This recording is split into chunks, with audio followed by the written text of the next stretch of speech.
Assalamualaikum warahmatullahi wabarakatuh. Jumpa lagi dengan Ustazah Arti dengan pelajaran tematik. Kaifa halukum ya anak-anak? Semoga semua dalam keberkahan Allah Ta'ala. Insya Allah, pertemuan kita kali ini kita akan belajar tematik yang membahas mengenai alat indera. Yuk kita saksikan bersama-sama. Nah, pembahasan kita kali ini seputar apa yang dimaksud dengan alat indera, lalu apa saja alat indera yang dimiliki oleh manusia, dan apa yang termasuk ke dalam indera pendengaran, dan apa saja bagian-bagian dari telinga, lalu bagaimanakah proses mendengar yang dilakukan oleh manusia, dan yang terakhir adalah mengenai kelainan dan penyakit yang terjadi pada indera pendengaran.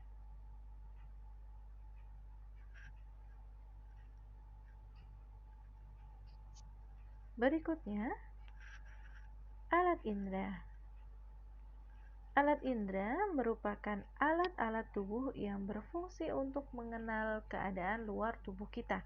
Nah, bagaimana kita bisa mengetahui bahwa ada sesuatu dari luar, baik itu sentuhan maupun rasa? Nah, cara kita mengetahui adalah dengan adanya alat indera. Nah, coba sekarang kalian lihat di gambar tersebut. Alat indera ada berapakah yang dimiliki oleh manusia? Coba sekarang dihitung bersama-sama. 1, 2, 3, 4, 5. Betul. Jadi ada 5 alat indera yang kita miliki, atau biasa disebut juga dengan panca indera. Panca indera yang pertama adalah telinga. Telinga memiliki fungsi sebagai indera pendengaran. Nah, ternyata selain sebagai indera pendengaran, dia juga berfungsi sebagai pusat keseimbangan. Mengapa dia berfungsi sebagai keseimbangan? Nah, kita akan bahas nanti ya. Lalu yang kedua adalah lidah. Lidah berfungsi sebagai indera perasa atau indera pengecap. Contohnya seperti apa? Nah, kalian pernah makan garam? Bagi yang belum pernah, silahkan dicoba ya. Ketika kita merasakan sejumput garam, apa yang akan kalian rasakan? Manis atau asin? Nah, kalian tahu dari mana itu manis atau asin? Nah, itu adalah fungsi dari lidah. Dia akan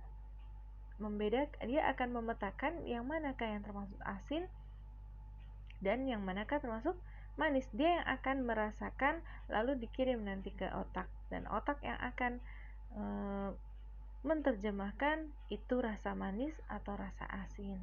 Lalu berikutnya adalah alat indera berupa permukaan kulit atau disebut juga sebagai indera peraba. Nah, dia berfungsi sebagai pengenal sentuhan, misalkan sentuhan panas atau sentuhan dingin. Nah, alat indera yang mendeteksi adalah permukaan kulit.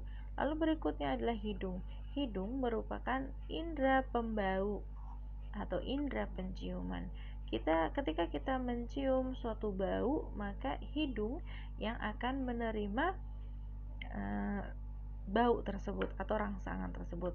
Lalu berikutnya adalah mata. Mata sebagai indera penglihatan yang menangkap cahaya maupun bayang dari suatu benda. Baik, untuk pertemuan kita kali ini kita hanya fokuskan kepada satu indera, yaitu indera pendengaran atau telinga.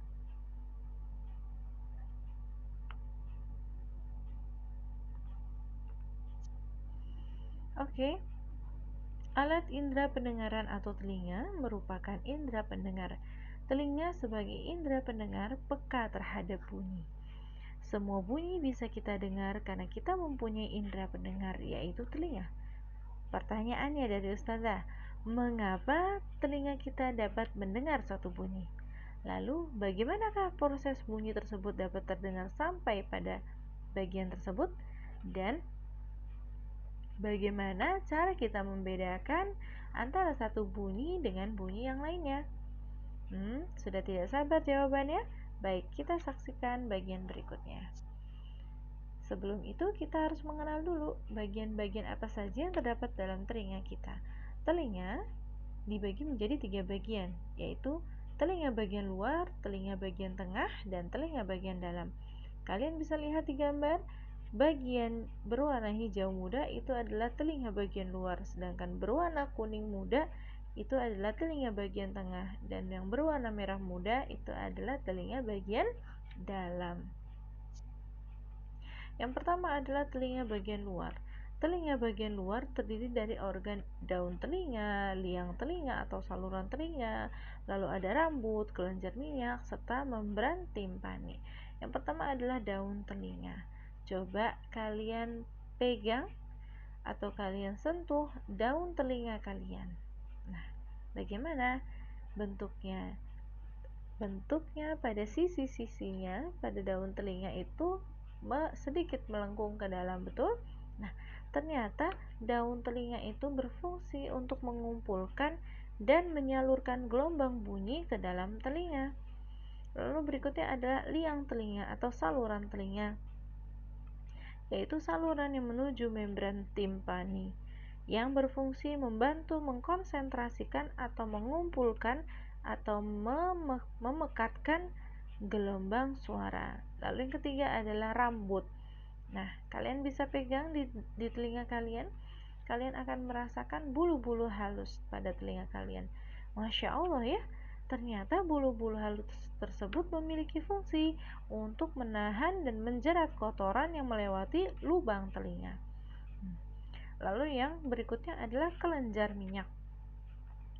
Kelenjar minyak ini bagian yang menghasilkan minyak. Ingat, bukan minyak goreng loh ya. Kalau minyak goreng bisa buat dimasak. Kalau ini tidak bisa sayang ya. Baik, kelenjar minyak berfungsi untuk meminyaki atau melumasi dan menahan kotoran yang melewati lubang telinga. Lalu yang terakhir adalah membran timpani. Membran timpani ini berupa selaput tipis atau selaput gendang yang kuat yang berfungsi untuk menangkap getaran bunyi dan menyalurkan ke tulang-tulang pendengar. Sampai sini ada pertanyaan? Kita lanjut ya berikutnya. Yang berikutnya adalah telinga bagian tengah. Di telinga bagian tengah ini terdiri dari 3 bagian. Yang pertama adalah gendang telinga, lalu yang kedua adalah 3 tulang pendengar, yang ketiga adalah saluran Eustachius. Gendang telinga atau juga yang disebut dengan membran timpani ini berupa selaput tipis yang berfungsi untuk menerima getaran suara. Apabila ada rangsang suara mengenai bagian ini, maka akan bergetar. Ketika suara masuk ke dalam telinga, lalu dia mengenai membran timpani atau gendang telinga, maka gendang telinga tersebut akan bergetar. Lalu yang berikutnya adalah 3 tulang pendengar. 3 tulang pendengar ini adalah tulang martil, tulang landasan, dan tulang sanggurdi yang berfungsi untuk meneruskan suara dari gendang telinga ke bagian dalam telinga. Dan terakhir adalah saluran Eustachius. Saluran Eustachius ini menghubungkan antara telinga dengan faring atau tenggorokan. Inilah yang menyebabkan apabila ada seseorang yang menderita penyakit influenza, maka pendengarannya akan terganggu. Karena kita biasa mengatakannya suaranya bindeng. Nah, kenapa? Karena pada bagian ini tersumbat oleh adanya lendir. Dan yang berikutnya adalah telinga bagian dalam. Telinga bagian dalam ini terdiri dari 3 bagian, yaitu saluran 3,5 lingkaran, vestibulum, dan rumah siput. Kalian bisa lihat di gambarnya. Rumah siput atau koklea berfungsi sebagai meneruskan rangsangan atau getaran bunyi. Lalu 3 saluran setengah lingkaran berfungsi sebagai pusat keseimbangan tubuh atau alat keseimbangan tubuh. Nah, masih ingat tadi Ustazah Arti bilang apa? Tadi Ustazah katakan bahwa telinga selain sebagai indera pendengar, dia juga berfungsi sebagai alat keseimbangan. Karena tadi ternyata telinga itu berfungsi juga tadi kita lihat di 3 saluran setengah lingkaran ternyata memiliki fungsi sebagai alat keseimbangan tubuh. Lalu berikutnya, tadi ada pertanyaan, bagaimana cara kita dapat mendengar? Berikut ini adalah proses dari mendengar. Bunyi yang masuk ke dalam lubang telinga akan menggetarkan organ-organ dalam telinga. Yang pertama adalah organ gendang telinga atau disebut juga sebagai membran timpani. Ketika gendang telinga bergetar, lalu gelombang bunyi masuk lagi ke dalam tulang-tulang pendengar, yaitu tulang martil, tulang landasan, tulang sanggurdi. Lalu diteruskan lagi ke rumah siput atau koklea. Lalu dari koklea diteruskan lagi ke sel-sel rambut atau sel-sel sensorik dan diteruskan ke syaraf pendengar otak. Nah, di dalam otak ini gelombang suara yang tadi masuk akan diterjemahkan atau akan dibedakan yang mana bunyi yang didengar ini apakah termasuk bunyi suatu balon meletuskah atau bunyi suatu kayu yang dihentakkan, seperti itu. Jadi yang berfungsi untuk membedakan suatu bunyi itu adalah syaraf pendengar otak. Lalu berikutnya adalah kelainan dan penyakit yang terjadi pada telinga. Yang pertama adalah tuli atau tidak dapat mendengar dapat dialami sejak lahir dan dapat juga setelah dewasa.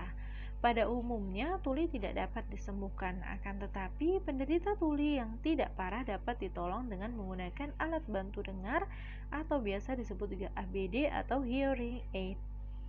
Lalu yang keduanya adalah keluarnya cairan berbau busuk dari telinga atau biasa disebut dengan conge ya. Nah, hal ini terjadi akibat adanya peradangan pada telinga bagian dalam. Lalu yang ketiga adalah bisul atau luka dapat terjadi di dalam telinga akibat adanya infeksi. Nah, sampai sini apakah ada pertanyaan? Jika tidak, jazakumullahu khairan wa barakallahu fikum. Wassalamualaikum warahmatullahi wabarakatuh.